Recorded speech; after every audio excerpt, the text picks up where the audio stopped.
En recrutement, quelle est la meilleure méthode pour se planter? Ou plutôt, quelle erreur vous devez éviter absolument?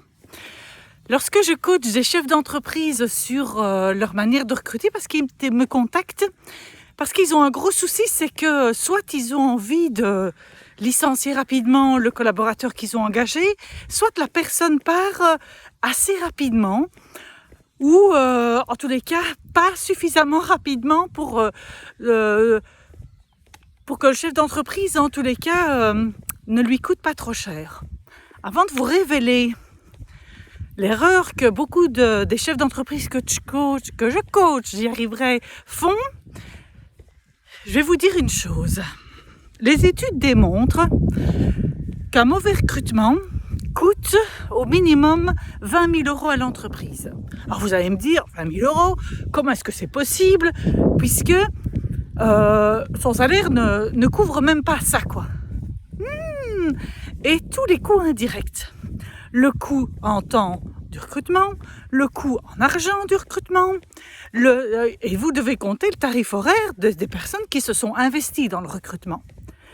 Également son intégration, les formations qu'il a reçues, quoi d'autre encore? Il y aurait les erreurs qu'il a commises, les choses qu'on doit rattraper, la réputation qui est entachée, etc., etc. Tout ça coûte finalement au minimum 20 000 euros. Et donc l'erreur, je me promène encore avec mon chien, hein. Regardez là, elle a attrapé un petit lapin, un lapinou, enfin un lièvre, et donc voilà quoi, donc à mon avis il était déjà mort sur le bord du chemin, enfin bon, c'est pas le sujet. Le sujet en tous les cas aujourd'hui c'est quelle est l'erreur que vous faites lorsque vous recrutez. L'erreur commune c'est de poser des questions hypothétiques. Qu'est-ce que c'est qu'une question hypothétique? C'est comment est-ce que vous feriez si? La grande question qu'un de mes chefs d'entreprise posait et ses collaborateurs idem, c'était lorsqu'on vous fait une remarque, comment est-ce que vous réagissez? Naturellement, le collaborateur, il a envie, enfin le candidat, il a envie d'être recruté. Et donc, qu'est-ce qu'il va faire? Il va répondre ce que vous voulez, ou alors ce qu'il espère avoir. C'est-à-dire, oh, mais si c'est fait de manière constructive, il n'y a pas du tout de souci. L'embêtant, c'est quoi une manière constructive? Et donc, voilà l'erreur que vous faites. C'est de poser des questions hypothétiques. Les questions qui fonctionnent, les seules questions qui fonctionnent, ce sont les questions qui ont trait au passé de la personne, à son vécu, à ce qu'il a fait déjà. Comment est-ce qu'il a réagi dans ces situations-là? Ça, c'est les vraies questions qui vont vous permettre justement d'aller creuser avec le collaborateur sur comment est-ce qu'il a fait dans ces moments-là. Et pourquoi? Parce que ce sont les meilleures questions qui vont nous indiquer de comment est-ce qu'il va réagir, la plus grande probabilité de la manière dont il va réagir dans les cas futurs, chez vous. Et donc ça, ce sont les meilleures questions. Donc, vous pouvez toujours démarrer par une question hypothétique. Par contre, il va falloir que vous rebondissiez pour pouvoir aller dans le vécu de la personne. Voilà en tous les cas l'astuce que je veux vous donner pour vous éviter justement de dépenser autant de dizaines de milliers d'euros, parce que c'est des dizaines de milliers d'euros.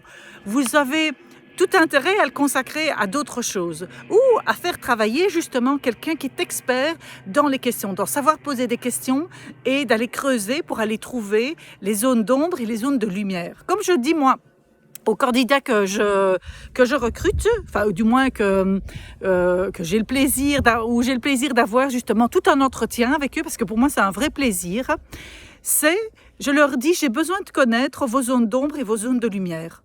Parce que si je ne connais pas vos zones d'ombre, je ne vous engagerai pas. Parce que personne n'est parfait et que j'ai besoin de connaître justement qu'est-ce qui fait de vous une personne particulière et sur quoi est-ce que l'entreprise va devoir être attentive. Est-ce que pour l'entreprise, c'est quelque chose qu'elle sait assumer, ce genre d'accompagnement pour vous? Parce que toute personne a besoin de pouvoir être prise avec sa manière de fonctionner. Et donc, c'est ça qui est super important. Bonjour. C'est ça la magie, justement, des lives. Enfin, c'est pas des lives, mais moi, je me prends en live, en tous les cas. Rien n'est prémédité, je dirais. C'est ce qui me vient, justement, dans le flow. Et c'est ça que j'adore. Et donc, je rencontre des gens qui font leur jogging, comme moi, moi, je marche. Je ne fais plus de jogging.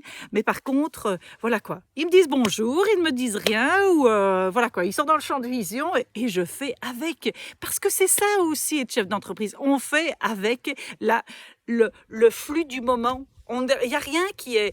Si on vivait en théorie, qu'est-ce que ce serait pratique?